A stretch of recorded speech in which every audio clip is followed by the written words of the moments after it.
Là, salam alaikum. On continue donc le codage des options dans notre menu. Donc on a codé l'option 1 pour l'affichage de tous les éléments du vecteur temp.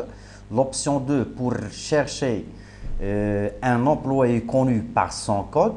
Par suite d'afficher son nom, son salaire et son état civil, ou bien de dire dans le cas échéant que l'employé est introuvable. Maintenant l'option 3, donc on souhaite que l'utilisateur puisse saisir les initiales du nom ou bien le nom complet, donc soit le premier caractère, les deux premiers caractères, les trois premiers caractères, ou bien le nom tout entier, d'afficher donc le ou les employés qui ont cette initiale ou bien ces initiales ou bien ce nom. Donc ici une recherche qui exploite une propriété non identifiante qui est donc soit les premiers caractères du nom ou bien le nom tout entier. Donc je passe directement au codage de cette option. Alors pour ce fait on va rajouter une variable de type chaîne correspondant donc x nom qui sera cherché, et dans le case 3 ou bien l'étiquette, la troisième étiquette, donc ici fermeture du bloc du if, fermeture donc du bloc du if, du bloc du for, le if pour tester l'existence ou non, donc pour tester l'inexistence du client en question, le break de l'étiquette 2, maintenant c'est le case de l'option 3, le case de l'option 3. Alors pour ce fait, on va permettre donc à l'utilisateur d'entrer l'initiale du nom ou bien le nom tout entier. On va récupérer ce nom ou bien ses initiales dans la variable x nom. De même, on va initialiser pour prendre en charge le cas d'inexistence d'employés ayant ses initiales ou bien ce nom. Donc on va initialiser la variable v par false. Une boucle de parcours une autre fois du vecteur de la première position, c'est-à-dire je décris en bref ce que je vais réaliser dans ce bloc. Donc on doit accéder de la première position jusqu'à la dernière position. À chaque fois on va accéder à l'attribut nom et on va extraire le ou bien un nombre de caractères ou bien les caractères, un nombre de caractères selon la taille du x nom saisi par l'utilisateur. Donc on va exploiter ici donc la fonction size, la fonction substr, donc ce sont des fonctions de traitement des chaînes de caractères. Donc extraction, donc un scénario si l'utilisateur saisit par exemple l'initiale A ou bien donc l'initiale B par exemple. On accède, on récupère donc le premier caractère, on le compare avec le A. Donc ils sont différents, donc je passe au suivant. De même, donc je passe au troisième, extraction du premier caractère est égal à du premier caractère est égal à B, donc on affiche le code de l'employé en question, son nom complet, son salaire et son état civil, et on passe donc à l'employé suivant ou bien au suivant. Donc on effectue la même action, donc je sais pas, donc voilà. Pour l'élément indice 22, donc on extrait de même le premier caractère, on le compare, donc ils sont égaux, on affiche son code, son nom complet, son salaire et son état civil, et ce jusqu'au dernier élément, vu que le dernier élément lui-même, il peut correspondre à notre critère de recherche. Alors, une boucle de parcours du vecteur du premier jusqu'au dernier élément,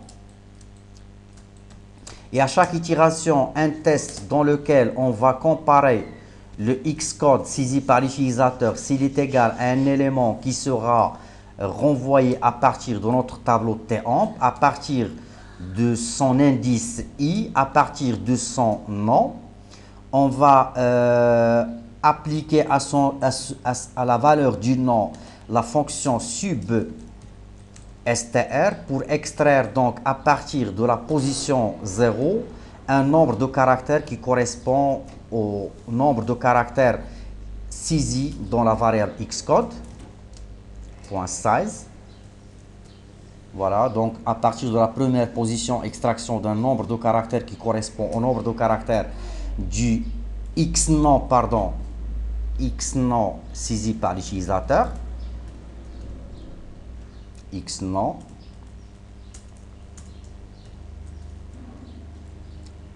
Voilà, donc les parenthèses du size, les parenthèses de sub-str et la parenthèse de la condition de test. Alors, s'ils sont égaux, un bloc qui va exécuter en premier lieu un cout, affichant toutes les coordonnées de notre employé.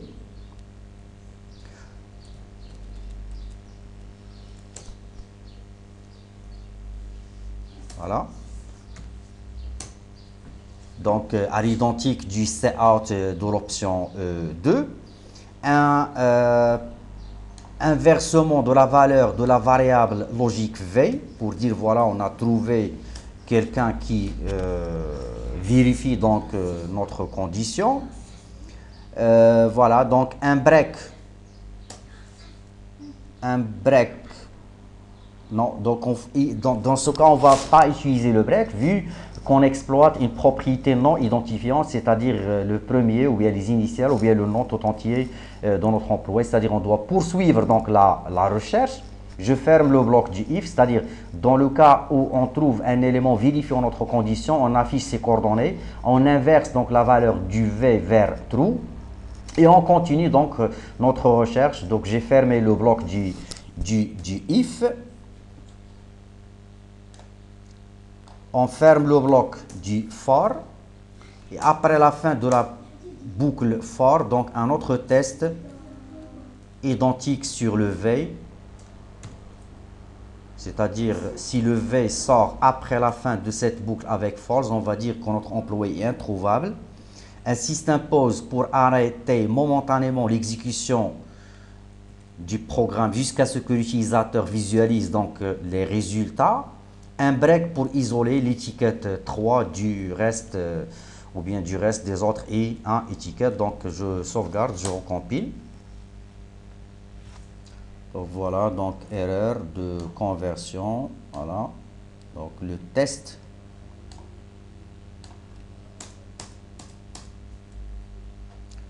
Alors le x non, c'est égal. Donc sub str 0, donc je recompile. Et j'exécute. Alors pour illustrer cette option, donc l'utilisateur saisit par exemple l'option 3.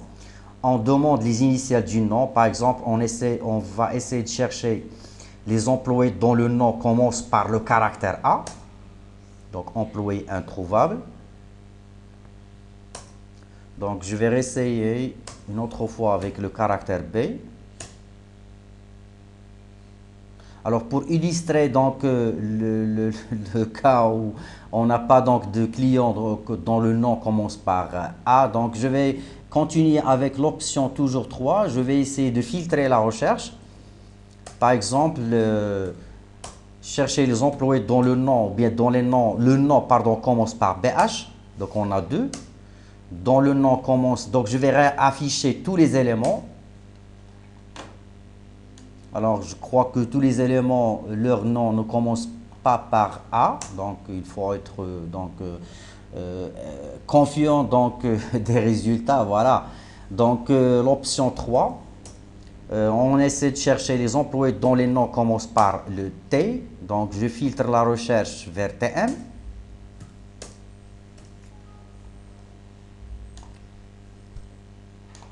Vers TM. Voilà. Une autre recherche donc l'option 3, des employés dont le nom commence par E, aucun employé. Les employés dont le nom commence par R, l'option 3. Et le cas, donc, on a déjà visualisé, donc, le cas, donc, pardon, donc,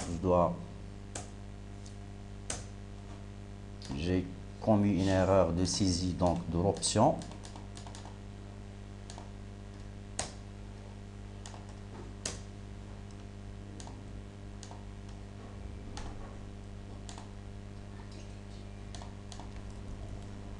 Alors, je recompile, je réexécute. L'option 3, toujours. Donc, si l'utilisateur saisit par exemple les caractères MPL ou bien MP, donc le cas échéant, employer un trou introuvable. Donc, il nous reste donc de coder les options 4 et 5, donc presque ils sont identiques. Je continue à la prochaine vidéo.